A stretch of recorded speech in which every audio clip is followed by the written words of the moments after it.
बहुत ज्यादा केसरिया रंग में रंग देता है। आपने जो बात कही थी कि कितना जिम्मेदार राहुल गांधी को, देखिए आज हमें जरा एक मिनट रुक के पॉज लेके सोचना चाहिए कि जब राज्यों के विधानसभा चुनाव हो रहे हैं तो हम बात कर रहे हैं कि क्या मोदी जी कितने जिम्मेदार हैं और राहुल गांधी कितने जिम्मेदार हैं। एक मिनट का पॉज लीजिए और सोचिए कि क्या ये चुनाव वास्तव में केंद्रीय नेतृत्व पे हो रहे हैं। लेकिन हम इसलिए चर्चा कर रहे हैं क्योंकि इसे बदला गया है, इसका नैरेटिव इस तरह से बनाया गया है। मैं बस आपको 10 सेकंड के लिए रोकूंगी और मैं क्षमा चाहती हूं, लेकिन मुझे डेटा पढ़ने के लिए मुझे कहा जा रहा है।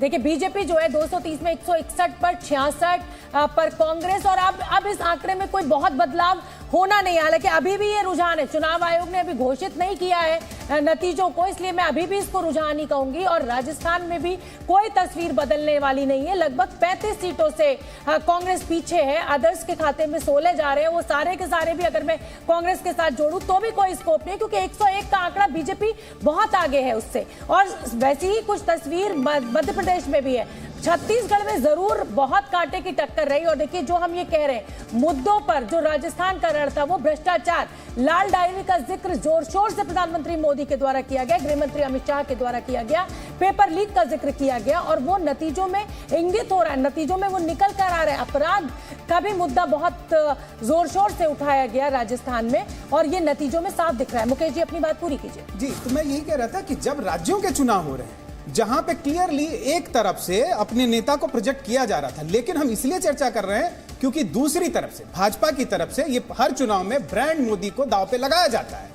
हाँ। वो एक प्रयोग है, लेकिन दूसरी तरफ से भी लेते हैं। ये हम लोग लगातार चर्चा कर रहे थे मुकेश जी की, ये बहुत बड़ा रिस्क बीजेपी ले रही है। वो जीती तो मैं वही तो कह रहा हूं, मैं वही कह रहा हूं उनकी तरफ से, लेकिन दूसरी तरफ से ऐसा नहीं है। मैं फिर भी कहता हूं कि सबसे बड़ा जिम्मेदार कांग्रेस में कोई होगा तो हार का राहुल गांधी होंगे। क्यों?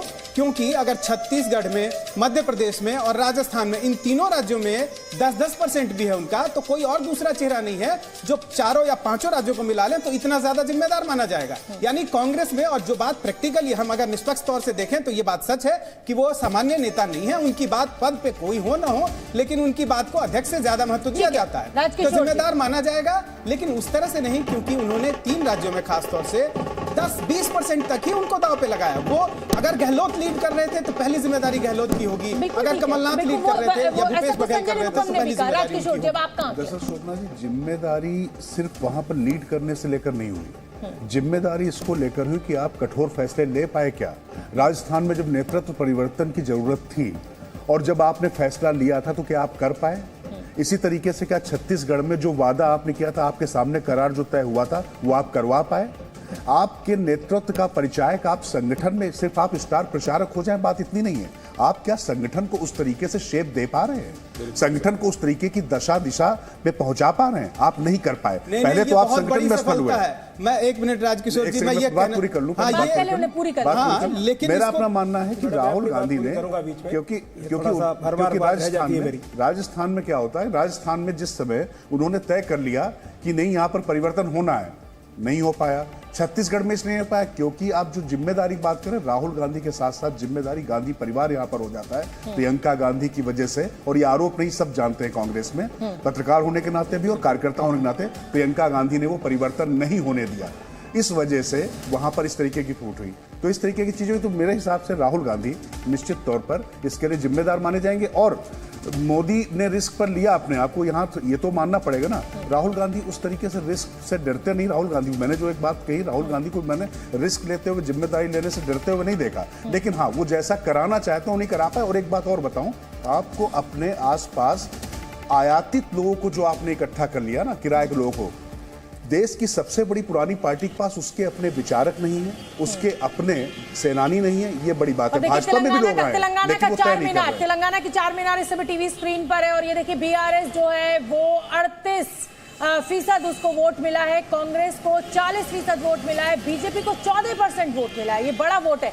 एमआईएम दीपक जी सिर्फ 1%। एग्जिट पोल में 11-12% को माना जा रहा था कि 11-12% आएगा। हाँ, तो ये 4 मीनार का है। और वो 4 मीनार जहां पर हमेशा एमआईएम जीती है, 7 बार एमआईएम की वो सीट रही है, लेकिन इस बार वहां पर बीजेपी ने बढ़त ले रखी है। और ये देखिए राजस्थान में भी ये टैली बदली है, बीजेपी 111 पर पहुंच गई है, कांग्रेस 72 पर है, अदर्स के खाते में 16 है। तो ये एक बार फिर से चार मीनार, और चार मीनार पर ये सीट वोट परसेंटेज है। दीपक जी, ठीक है, यहाँ से एक बड़ा पिकअप पॉइंट जो कांग्रेस लेगी वो ये लेगी, वो बोलेगी देखिए अब मुसलमान वोट मेरी तरफ है, मुसलमान वोट मेरी तरफ है, इसलिए मुझे हार्ड बार्गेन की जगह मिली है। ये गुंजाइश इंडिया अलायंस में मिल जाएगी। लेकिन परिस्थितियां देखें, संभावनाएं देखें तो बीजेपी का अपना एक नैरेटिव होगा, कांग्रेस का अपना एक नैरेटिव होगा। मुझे नहीं लगता कि कांग्रेस में किसी भी तरह का परिवर्तन होगा, उसी गति से चलती रहेगी और बीजेपी इसी गति से अनवरत चलती रहेगी। शोभना जी,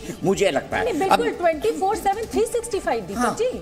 इतनी मेहनत, मैं तो कभी कभी सोचता हूँ इतनी मेहनत, एक बार थोड़ा फेयर होना पड़ेगा। देखिए, राहुल गांधी को ब्लेम कीजिए, मैंने पहले ही कहा सबसे ज्यादा ब्लेम नहीं कर रहा हूं, मैं क्यों ब्लेम करूं? मगर दूसरी तरफ ये भी देखिए कि भाजपा भी चाहती थी, क्या प्रधानमंत्री मोदी और उनका नेतृत्व नहीं चाहता था कि वसुंधरा राजे को साइडलाइन किया जाए, लेकिन क्या मजबूर होके उन्हें लास्ट में सेकंड लिस्ट में उन्हें आगे करना पड़ा कि नहीं करना पड़ा? मुझे आंकड़ा दिखा लेने दीजिए। 25 सीटें मेवाड़ से आती हैं और मेवाड़ रीजन में आप देखिए 8 कांग्रेस को गई है, बीजेपी को 32 सीटें गई हैं। और ये बड़ा अहम आंकड़ा हो जाता है। अगर मैं इसको अब कंपेयर करूं 2018 के चुनाव से, तो मेवाड़ रीजन में 19 सीटें हैं, 15 बीजेपी को गई थी। और इस बार भी मेवाड़ रीजन में बीजेपी ने बहुत अच्छा प्रदर्शन किया है और नाच गाना तो चल ही रहा है, जाहिर सी बात है। तो लड्डू खाने का आज दिन है बीजेपी के लिए।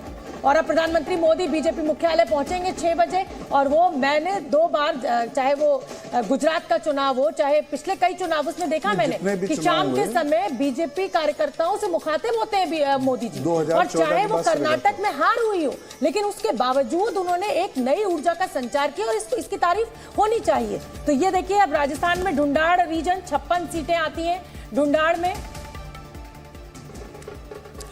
क्या देखिए, मैं आपको ये बता दूं, मध्य प्रदेश में हिंदू कंसोलिडेशन हुआ? बिल्कुल हुआ है। मैं कंसोलिडेशन हुआ। कन्हैया लाल का मुद्दा राजस्थान में भी चला, मध्य प्रदेश में भी चला। ये सनातन वाला मुद्दा मध्य प्रदेश में भी चला, छत्तीसगढ़ में भी चला। मैं इसीलिए कह रहा हूं छत्तीसगढ़ में भी ये राइट विंग नैरेटिव है, पूरा चला है। कांग्रेस अब बहुत सुबह कुछ लोग कह रहे थे कि कांग्रेस जो है वो हिंदुत्व। नरेंद्र सिंह तोमर कुछ कह रहे हैं। राज्य सरकार के जन कल्याणकारी कार्यक्रमों की जीत है और शिवराज सिंह चौहान जी के नेतृत्व में जिस प्रकार से सरकार में रहकर लोगों के जीवन स्तर में बदलाव आया, ये उसकी जीत है। और हम लोग पहले से ही आशान्वित थे कि मध्य प्रदेश में भारतीय जनता पार्टी को अप्रत्याशित जीत मिलेगी और जनता ने भारतीय जनता पार्टी के अपेक्षा के अनुरूप आशीर्वाद प्रदान किया और उसके कारण ही हम लोग स्पष्ट बहुमत की सरकार बनाने में सफलता की ओर अग्रसर हो गए। लीडर्स ने कहा कि हम भी ऐसी उम्मीद नहीं कर रहे थे कि इतनी भारी जीत मिलेगी।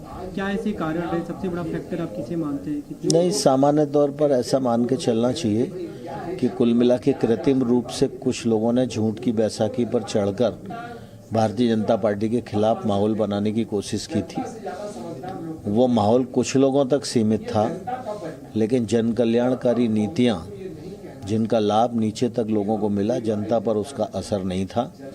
और भारतीय जनता पार्टी को और जनता के बीच में नीचे जाकर देखने वाले जो कार्यकर्ता हैं, वो तो ऐसा ही मानते थे कि ऐसी ही जीत मिलेगी।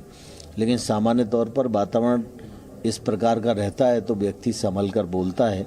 लेकिन जो जीत मिली है उसको मैं बहुत प्रसन्नता महसूस करता हूं और कार्यकर्ताओं को हृदय से धन्यवाद देता हूं। अभी हम चुनाव आयोग का डेटा देख पा रहे हैं, आप भी अपनी सीट से करीब 1600 वोट से आगे चल रहे हैं, जीत की तरफ अग्रसर है। क्या कुछ आप अपनी भूमिका देखते हैं प्रदेश में?